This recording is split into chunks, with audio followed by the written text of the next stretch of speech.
The average U.S. student requires 4.1 months of additional schooling to catch up in reading skills as a result of pandemic remote learning loss. Yeah, in honor of National Reading Month, Leticia Barr from Tech Savvy Mama is urging parents to spend time with their kids to not only encourage a lifelong love for reading, but to catch them up in the short term to ensure academic success. Take a look. Leticia Barr from Tech Savvy Mama. Hi, Leticia. Thanks very much for talking to me today. Thanks so much for having me. Thank you. Okay, so how do you encourage kids to read? That's a great question. Well, March is National Reading Month, and I would encourage all parents to start reading with their kids while they're young. So make reading part of your routine.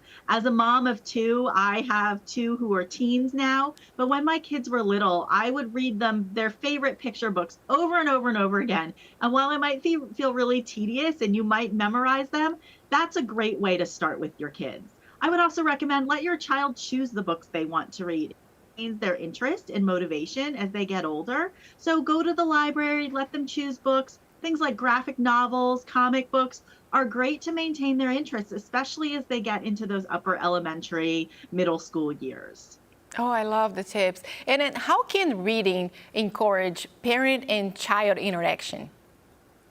Well, reading should be interactive. For when reading to toddlers and preschoolers, I would say to use the book as a jumping off point for discussion. So for example, if the book is about going to the park, ask your child about what they love about the park or what they see at the park or what they love to do at the park. Those are great ways that you can incorporate things that you're reading into the everyday life. So also when your child is old enough to read, keep reading to them and have them read to you. I know that when my kids were growing up, the books that we read together, we started out reading board books and then picture books, and then we read Harry Potter together. I actually read both of my kids all of the Harry Potter books as read-alouds at bedtime. It took up a significant amount of time, but being able to have that special time with them at bedtime and reading those stories together was really, really special. Absolutely. I love that. Love, love. And as a parent, how do you know if your child is understanding what they're reading?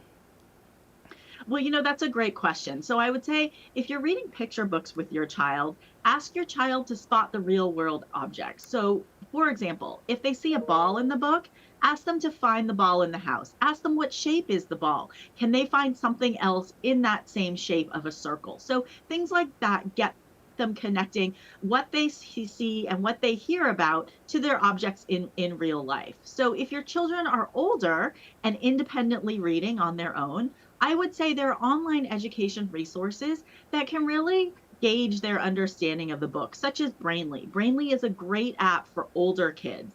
And because that's a good tool for kids to use, because as they get older and they're reading on their own, if they find themselves struggling with reading comprehension, they can turn to AI tools like Brainly for additional support. And I know there's been a lot of controversy about using AI for kids and learning, but I think that there's a big difference between AI doing homework for kids and kids using AI tools for educational support, and Brainly is one of those tools. So for example, Brainly can help them make sense of things that might be difficult to understand. And I think back to having to read classics like Shakespeare or like the Iliad and the Odyssey, books where language is a little bit difficult because it's not written in the language that kids are hearing today.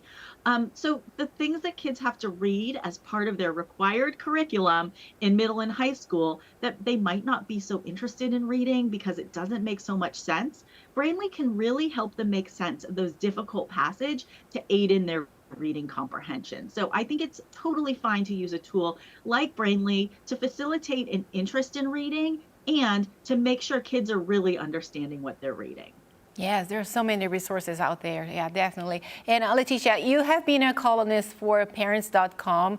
You serve on the Education Advisory Board for Responsibility.org, and you are a mission partner for the Center for Parent and Teen Communication. So you clearly know what you're talking about.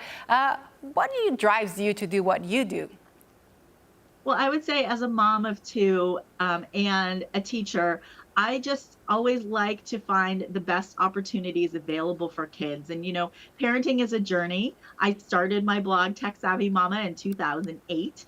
At the time, my daughter was a preschooler, and now she's a college sophomore. My son, who's our youngest, he's a high school senior and heading off to college next fall. So I always tried to be the person to guide parents in their parenting journey. I started writing from a very personal place as a somebody with a teaching background and navigating this world of technology. And through the tips I've shared through my blog, I've gotten some amazing opportunities to really help guide parents in this parenting journey themselves. So I don't claim to have all the answers, but I do hope that I can provide some tips and tricks for parents as they're searching for guidance themselves. So every family is different. What works for one family might not work for another, but I'm hoping that through my expertise, I can help parents make those difficult decisions and find the right choices that are right for their kids and their family. Well, and you definitely helped us today with so many valuable tips. So Leticia Barr, thank you so much.